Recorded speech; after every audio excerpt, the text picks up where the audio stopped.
Think about your average day online. All that information, all those websites you click through, a huge amount of it exists because of a surprisingly complex engine, digital advertising. Yeah, it really does. It's the fuel that keeps so much of the internet running. And it's an engine that's recently been the subject of some pretty intense scrutiny. Oh, absolutely. A major antitrust ruling just came down. Exactly. We're diving into United States of America et al., Google LLC. And this wasn't a small case, right? The federal government plus a whole bunch of states. 17 initially, then 9 more joined later. So a big coalition. They took on, well, Google, one of the biggest players out there. And the core accusation was Yeah, that Google had basically cornered the market. pretty much. In 3 specific crucial areas of the digital advertising technology landscape, the ad tech stack, essentially. Okay. So our mission today is to kind of cut through the jargon, right? Really understand what this case was all about. Yeah, let's break it down. We'll look at how digital advertising actually works, figure out exactly which markets were in question. And what the court found Google was actually doing in those markets. Right. And then the big finale, the rulings on whether they actually monopolized them. So by the end of this, hopefully, folks will have a much clearer picture of this often invisible world of online ads. Definitely. And it's worth remembering just how much the court had to dig through here. Oh, yeah. Testimony from dozens and dozens of witnesses. 39 live witnesses read, depositions from 20 more. Hundreds, literally hundreds of exhibits, documents, emails, charts, a mountain of evidence. Okay, let's get into it then. Yeah. How did we even get here? Yeah. How did digital advertising become this? Well, advertising itself isn't new, obviously. It goes way back. Think ancient Egypt, papyrus billboards, that kind of thing. Right. But the modern industry really took shape with print, newspapers mostly. And then agencies popped up in the mid-1800s to connect the businesses with the newspapers. Exactly. But then radio and later TV really changed the game again, big time. Yeah, suddenly you've got sound, you've got pictures, Yeah. more ways to reach people. And you could target a bit more. Geography, maybe certain types of shows attracting certain demographics. But the internet, Wow. wow, that was something else entirely. Total revolution. Suddenly, boom, Mhm. this explosion of information. Anyone could create content, basically, and search engines to find it all. And the crucial part, the data, the ability to gather and analyze user data. That's what turned the internet into, well, a gold mine for advertisers. Because you could see what people were interested in, where they were, what they bought. Exactly. Interests, location, purchase history, what they clicked on, just an incredible level of detail never seen before. And the scale is just mind-boggling. Billions of people with smartphones. Billions, nearly 5 billion now. And you've got, what, over 30 websites getting 1 billion visits a month. That's an audience, unlike anything. Which allows for super personalized advertising. Precisely, delivering specific ads to specific people at just the right time, which means advertisers get, a much better return on their investment. It got so big that digital ad spending actually overtook TV spending. When was that? Yeah, back in 2016, global digital spending surpassed global TV ad spending, a major milestone. And this is the key point, isn't it? This ad money is what funds so much of the free stuff we use online. It really is. Think about it. Bing, Facebook, Google search itself, Instagram, their models rely heavily, sometimes almost entirely, on ad revenue. Though it's not the only model, of course. Definitely not. You've got subscriptions like HBO Max or Netflix. You've got e-commerce sites selling directly like Nike or Target. And nonprofits too, like Wikipedia, or even government sites like healthcare.gov. They're not running on ads. There are other ways, but for a huge chunk of the web, ads are the engine. So if I'm a business, large or small, how do I actually buy these ads? Well, smaller businesses often just go directly through the platforms themselves, like buying ads on Facebook or Google directly. But bigger companies with more complex needs usually work with specialized advertising agencies. They manage the whole campaign. Okay, so we see why it's so dominant, but how does it actually work? What's the tech making it all happen behind the scenes? Okay, this is where we get into the plumbing. Initially, you had things called ad networks. Like matchmakers. Kind of, yeah. Early matchmaking services, connecting advertisers wanting to show ads with publishers, websites who had space for them. But it's more complex now. Much more. It evolved into what's called the ad tech stack. Think of it as a whole suite of more modern programmatic advertising products. Ad tech stack. Okay, break that down for us. Sounds technical. It is a bit, but let's try. Think of it in 2 main parts, the buy side and the sell side. But that's the advertiser. Exactly. The tools they use. First, you have advertiser ad servers. These are tools to manage their campaigns, actually serve the ads out, track how they're doing. Performance tracking. Right. Clicks, views, conversions, all that. And they can adjust the campaign based on what they see. Okay. What else on the buy side? Then you have demand-side platforms, or DSPs. These are really important. DSPs. They're the tools advertisers use to actually buy the ad space, usually through bidding on ad exchanges. They let advertisers control where their ads show up, when, and crucially, to whom. Google's DV360. I think I've heard of that. Exactly. That used to be called DoubleClick Bid Manager, or DBM. D360 is a big one. Okay, so that's the advertiser side. What about the website selling the space? The publisher. They're on the sell side. They use publisher ad servers. Makes sense. What do those do? They help publishers manage all the ad inventory they have available on their site. They can set minimum price floors for that space. So they don't sell it too cheap. Right. And they generate reports on how things are going, revenue, fill rates, etc. Google's DFP DoubleClick for publishers was, well, a huge player there. And connecting these two sides, the ad exchanges, you mentioned them earlier, they sound critical. They're absolutely critical. They're the marketplaces, the go-betweens. They connect all the advertiser demand coming often through DSPs with all the publisher inventory managed by publisher ad servers. And they make advertisers compete. Yeah, they facilitate competition among bids for each available ad space. Google's AdX is probably the most well-known example of a major ad exchange. So how does the actual buying work? Is it like an auction? Exactly like an auction, but incredibly fast. It's called real-time bidding, or RTB. Real time. How real-time? Milliseconds. This bidding process happens billions and billions of times every single day. An ad slot becomes available on a web page you're loading, information about you, and the page goes to the exchange, bids come flying in from DSPs, the exchange runs an auction, picks a winner. All while the page is loading. All in the blink of an eye. Then the publisher's ad server looks at the winning bid, checks it against their minimum price, and if it's good, boom, the winning ad gets displayed. Okay, so just to recap, the ways advertisers buy ads. Right. So you've got three main ways, broadly speaking.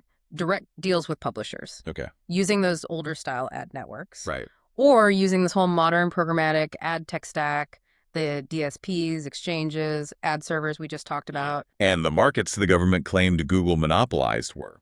Specifically, publisher ad servers, ad exchanges, and the advertiser-facing side of those ad networks. Those three. Got it. And the type of ad mainly running through this whole system? Mostly what we call display ads, the visual ones, the banners, the boxes you see on websites. Now, you mentioned publishers. Is there a difference between, say, a big newspaper website and Facebook? How they handle ads? A huge difference. That's a really important distinction. We talk about open web publishers versus walled gardens. Open web. Like newspapers, blogs. Exactly. Traditional media sites, independent blogs, they tend to rely heavily on these third-party ad tech companies, the exchanges, the servers, to sell their ad space to lots of different advertisers. In walled gardens. That's your Facebooks, your YouTubes, your Instagrams. They operate more like closed ecosystems. They mostly control their own ad space, who advertises there, and often use their own in-house advertising systems in specific formats. Like social media ads or search ads within their platform or video ads before a YouTube clip. Precisely. And for most of those open web publishers, building their own sophisticated ad tech stack like Google or Facebook have, it's just way too expensive and complicated. They have to rely on third parties. Right. Okay. So Google, how did they become such a massive force in this whole complex system? Well, Google's growth is just fundamentally tied to digital advertising. Their whole mission, organize the world's information, led them to offer all these amazing services for free. Search, Chrome, Gmail, Maps, YouTube.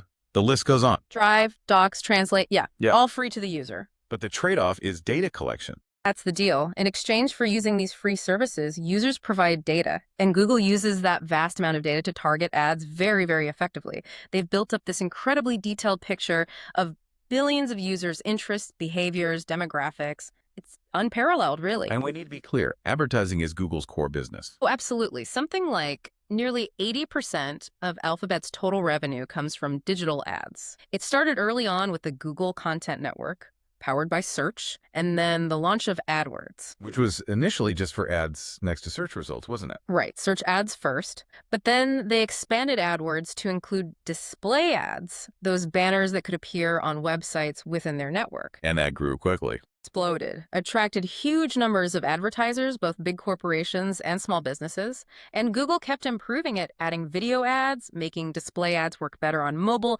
building better reporting tools. But the acquisition of DoubleClick. Yeah, That seems like a major turning point. Huge. Absolutely massive. DoubleClick wasn't just a company, it was the company in many ways for display ad tech back then. They had leading technology for both advertiser ad serving and publisher ad serving. So Google bought tech for both sides of the market at once. Exactly. And DoubleClick also had its own ad exchange, AdX, which was still relatively new but growing. Acquiring DoubleClick instantly gave Google a massive footprint in display advertising.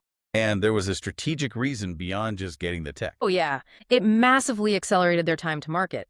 Building all that tech from scratch would have taken years. Plus, it helped establish those crucial network effects. Having lots of advertisers attracts lots of publishers, and vice versa. It was a game changer. So after DoubleClick, Google basically connected the dots, right? AdWords for the advertisers, AdX is the exchange in the middle, and DFP as the publisher ad server. They linked them all together and created strong incentives, both technical and financial, for advertisers and publishers to use the whole Google stack. It became a very powerful integrated system. And then they brought in unified pricing rules in 2019. Yes. That was another significant development in how the auctions worked, and through all this, Google just cemented its dominance. DFP became the go-to publisher ad server, AdEx the leading exchange, DV360 a top DSP, and AdWords still bringing in massive demand, especially from smaller businesses. And it feels like their sheer size just gives them this huge advantage. Scale is absolutely everything in ad tech. You need massive scale for the big data analytics that make targeting work well,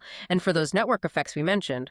Google's scale is just unparalleled. Brings us right back to the lawsuit. The claims that this dominance wasn't just earned, but was an illegal monopoly. Exactly. The plaintiffs, the government, and the states alleged Google illegally monopolized those three markets we identified: publisher ad servers, ad exchanges, and advertiser ad networks, a violation of Section 2 of the Sherman Act. Okay, remind us. Yeah. What does it actually take to prove monopolization under the law? Two main things. First, you have to show the company has monopoly power in a relevant market, the power to control prices or exclude competition. And Second, you have to show they willfully acquired or maintained that power through anti-competitive conduct, not just by being good at business or having a better product or just, historical accident. And Google obviously fought back on all of this, including the very definition of the markets themselves. Oh yeah, market definition is always a huge battleground in antitrust. The plaintiffs argued these were worldwide markets. Google argued, no, just look at the US.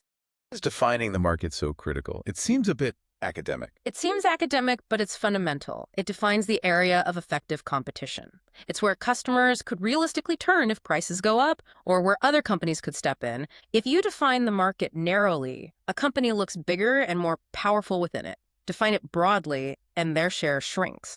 How do courts figure out the right market? They look at commercial realities, practical things. Does the industry itself see these as separate? Do the products have unique features, unique customers, different prices? Do customers actually switch between them if prices change? And it involves both the product market and the geographic market, like you said. Correct. Two dimensions. So let's start with the product markets the court looked at.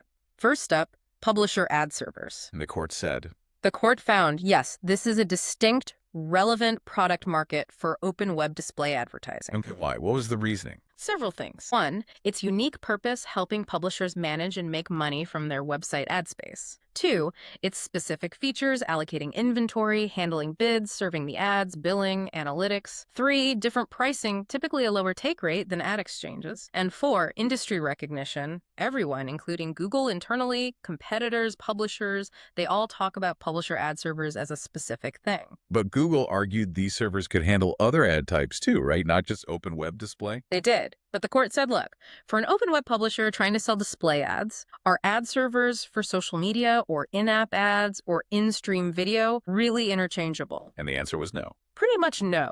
Different rules, different revenue sharing, different technical needs. They're not reasonable substitutes for managing that core open web display inventory. Big companies with their own in-house ad servers. The court didn't see those as substitutes either. They're usually built for very specific needs, different ad formats, not really competing in the same space as third-party servers like DFP that serve the wider open web. Okay, makes sense. What about market number two, the ad exchange market? Similar conclusion, the court found that ad exchanges also form a distinct, relevant product market. And the key reason there? Their unique function, collecting and ranking bids from potentially thousands of buyers in milliseconds. That's something only an exchange does. They're central to most programmatic open web display deals. Plus, again, industry recognition and distinct pricing. And again, Google tried to argue about different ad formats like video exchanges. Yeah, they argued about narrowing it just to open web display exchanges. But the court basically said an exchange for video ads doesn't help a newspaper sell its banner ad space. They serve different purposes, different inventory, not interchangeable for the publisher. Okay, so publisher ad servers, yes, a market. Ad exchanges, yes, a market. What about the third one, advertiser ad networks? This is where the court disagreed with the plaintiffs. They rejected the idea of a distinct market for advertiser ad networks for open web display ads. Interesting. Why not? Well, first, the court noted the term itself, advertiser ad network, isn't really standard industry language. And the definition the plaintiffs used seemed to artificially cut off the publisher-facing side of these networks. Plus, the market has evolved. Those early closed ad networks have largely given way to programmatic buying, where DSPs are the main tool for sophisticated advertisers. AdWords is still huge for advertisers, right? Especially smaller ones. Absolutely. AdWords is a massive source of demand, especially for small and medium businesses bidding into AdX for open web inventory. But the court's main issue was broader. They said, even if you could define a market just for the buy-side tools of ad networks, you shouldn't limit it only to open web display ads. Because advertisers look across different channels. Exactly. Advertisers often shift their budgets between open web display, in-app ads, ads in walled gardens, based on where they get the best return on investment. They're often kind of agnostic about the platform or format. The proposed market was too narrow. The court thought so. It didn't properly account for the substitution possibilities between open web display and other digital ad types from the advertiser's perspective. Now, Google had this overarching argument, didn't they, that the whole ad tech stack is just one big two-sided market, kind of like a credit card network. Yes, they leaned heavily on that Amex Supreme Court case. The one about credit cards needing both cardholders and merchants simultaneously for a transaction. Right. Amex focused on those specific transaction markets where you absolutely need both sides for the core function to happen. Google argued ad tech was similar. But the court rejected that too. It did. The court said, wait a minute. The different pieces of the ad tech stack, DSPs, exchanges, publisher ad servers, they are not reasonably interchangeable. They do different jobs, have different prices, serve largely different customer groups, advertisers versus publishers. Not like a credit card transaction at all. No. The court pointed out the Amex decision itself distinguished transaction platforms from non-transaction ones, like a newspaper selling ads. Selling an ad doesn't require a simultaneous transaction with a reader in the same way. Competitors don't always operate on both sides. Good point. Many of Google's competitors in publisher ad servers like Equative or Cavell only serve publishers. They're not two-sided. Same for DSPs like The Trade Desk, they only serve advertisers. Even if exchanges have some two-sided aspects. They still operate within distinct product markets for the services they provide. The court felt that products serving mainly one side, which can be viably sold by specialists on that side, should be analyzed in markets defined by substitutability on that side. That clarifies the product markets. What about the geographic scope? You said plaintiffs wanted worldwide, Google wanted U.S. only. Where did the court land? The court sided with the plaintiffs here. It found the relevant geographic market for both publisher ad servers and ad exchanges was worldwide. Even though the case was brought by the U.S. government? Yes. The reasoning was based on those commercial realities. Such as? Well, think about it. Open web display ad deals constantly cross borders. Buyers in one country, sellers in another. Advertisers target users globally. Americans read websites from publishers all over the world. And the tech providers operate globally. Exactly. Google and others have global infrastructure. They manage products globally. Google often charges the same AdX fees worldwide, implements changes globally. The competition is effectively global. Okay, so the court defined the markets. Publisher ad servers worldwide and ad exchanges worldwide. Next step. Did Google actually have monopoly power in those markets? Right. Monopoly power, the ability to control prices or exclude competition. You can show it directly, like proving they charge way above competitive prices, or indirectly, mainly through market share. And market share. Is there a magic number? Not really a magic number, but courts look for high, durable shares. Below 50 or 60% often isn't enough on its own. Above 70% starts looking serious. The Supreme Court once called 87% conclusive, but it's not just the number. Barriers to entry matter too, right? Can competitors actually challenge them? Critically important. High barriers make high market share much more indicative of durable monopoly power. Things like regulations, huge startup costs, tech hurdles, network effects where size begets size, past failed attempts by others. Applying that to the publisher ad server market, did Google have monopoly power? The court said yes, unequivocally. Google possesses monopoly power in the worldwide publisher ad server market. Which on what? Market share. Market share was huge. The plaintiff's expert, Dr. Lee, calculated Google's DFP had a 91% worldwide share in 2022 based on impressions served. And it was consistently around that level, 91 to 93.5% for years. Even Google's own internal numbers were sky high, 84 to 90%. And industry perception. Yeah, witnesses consistently called DFP dominant or even a monopoly. About those barriers to entry, were they high? Extremely high, the court found. Building a competitive publisher ad server is incredibly complex and expensive. Testimony from big publishers like Gannett and the New York Times, and even competitors like Index Exchange, confirmed this. And switching is hard. Very hard. Publishers described switching away from DFP as an act of God, a nightmare, like changing tires on a race car mid-race. It's deeply integrated, very sticky. Few meaningful alternatives existed. Rivals had exited or pivoted. So high share, high barriers. Monopoly power found. DFP's high durable share plus high barriers equals monopoly power. Okay, now for the ad exchange market, same question.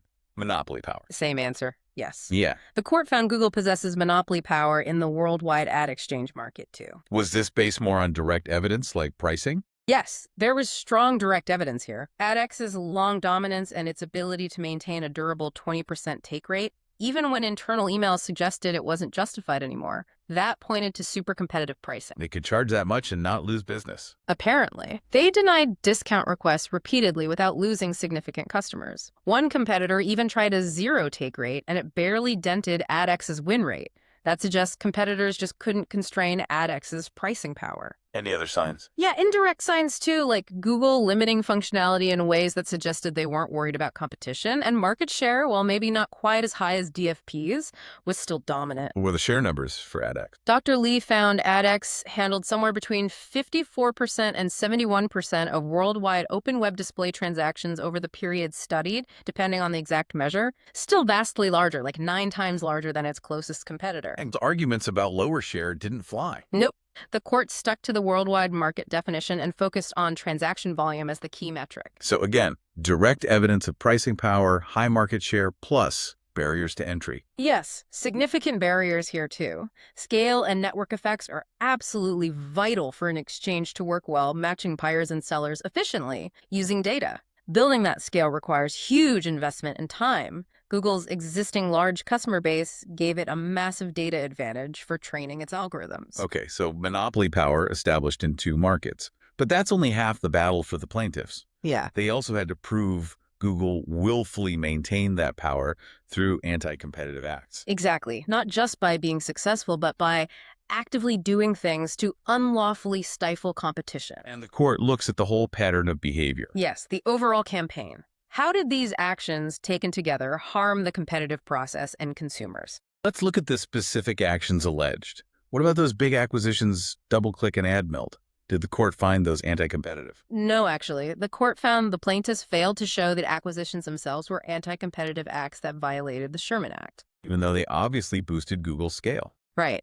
The court acknowledged that, but also said acquiring tech and talent to build better products can be a perfectly valid business reason. Plus, the DOJ had reviewed AdMeld back in the day and didn't challenge it, though the court made clear it wasn't bound by that past decision. Okay, so the acquisitions themselves weren't the problem legally.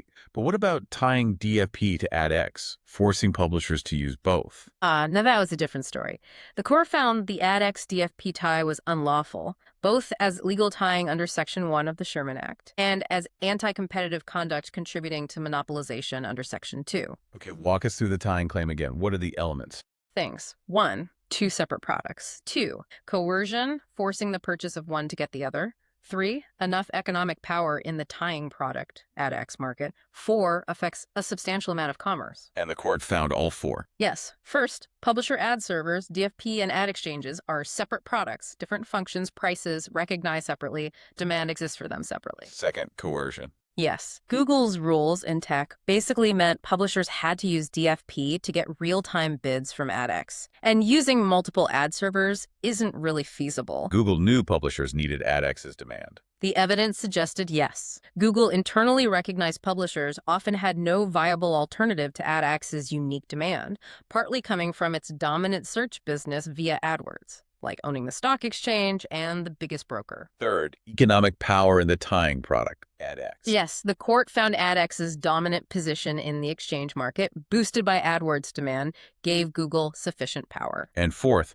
substantial impact on commerce. Easily met. Billions of dollars flow through these systems across state lines. So the tying was illegal. How did that contribute to monopolization? The court said it significantly helped Google maintain its monopoly in both the ad exchange market by locking in publishers to AdX and the publisher ad server market by making it harder for rival servers to compete since they couldn't easily access AdX demand. It harmed competition, forced rivals out. Were there other anti-competitive actions the court found, like those first look and last look policies? Yes, those were also found to be anti-competitive. First Look gave AdX the first shot at every impression on DFP, disadvantaging rival exchanges. It basically amplified the harm from the tie. And last look. That let AdX win auctions even if another exchange initially bid higher within DFP.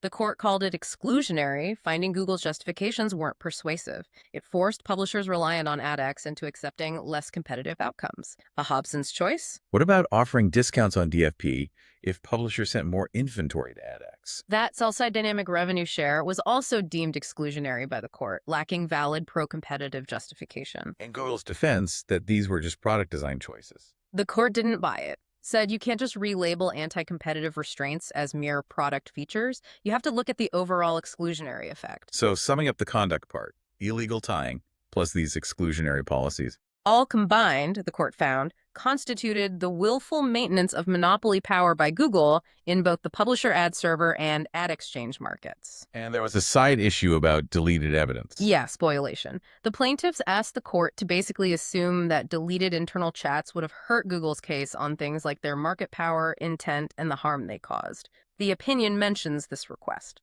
Okay, so after all that analysis, market definition, monopoly power, anti-competitive conduct, what was the final verdict? The bottom line. The bottom line rulings were, count 3, the claim about monopolizing the advertiser ad network market, that gets dismissed. Google wins on that one. But Google was found liable on the other counts, liable for monopolizing the publisher ad server market, count 1, liable for monopolizing the ad exchange market, count 2, and liable for the unlawful tying of AdX and DFP, count 4. So Google lost on the two main monopolization claims and the tying claim. What happens next? Now it moves to the remedy phase. The court ordered the parties to figure out a schedule for briefing and arguing about what remedies should be imposed to fix the problems the court found. And this opinion came out April 17th, 2025. That's the date on the memorandum opinion, yes. Right, huge amount to digest there. Let's try to summarize the absolute key takeaways from this whole deep dive. I think the biggest one is the court found Google illegally kept its monopoly in two critical parts of the ad tech world: publisher ad servers and ad exchanges. And the main weapon was unlawfully tying its dominant exchange, AdX, to its dominant server, DFP, along with other exclusionary tactics. The claim about a separate advertiser ad network monopoly didn't succeed. Correct. That definition didn't hold up. This feels like a really significant ruling for the whole digital ad world. Well, potentially massive. It could really shake up how online ad technology works, depending on the remedies, of course. Which leads to the big questions for everyone listening. What does this mean for publishers trying to fund their websites? What about advertisers trying to reach customers? And maybe the biggest question, what does it mean for the future of the free ad-supported internet we mostly take for granted? Yeah, those are the multi-billion-dollar questions now. And maybe one final thought to leave people with. Okay, the court found Google broke the law. What kinds of remedies could actually fix this? What could genuinely restore competition in these complicated markets? And just as importantly, what unintended side effects might those fixes have? That's the challenge for the next phase. Finding remedies that work without breaking something else in the process. It's definitely something to watch.